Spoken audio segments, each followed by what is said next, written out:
Well, a local motorcycle group is helping hundreds of kids this holiday season by leaving them a toy under the Christmas tree. The 7th annual toy drive saw members of the Gun Runners Motorcycle Club collect donations outside Penquis in Bangor. The group has also collected money in Dover Foxcroft and Newport.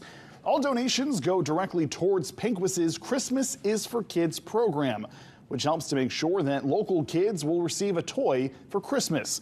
Now, both parties are looking to meet this year's goal of $10,000 raised, providing toys to roughly 2,000 kids in the surrounding community. They say that the outpouring generosity from locals is nothing short of a Christmas miracle.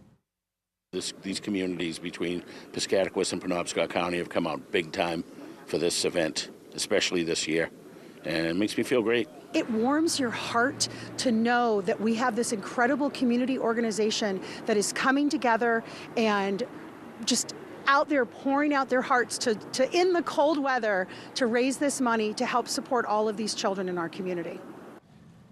Now, organizers say that they are very close to reaching their fundraising goal. Now, you can make an online donation by visiting christmasisforkids.org. Always love to see people coming together to help each other, especially at this time of year. Another great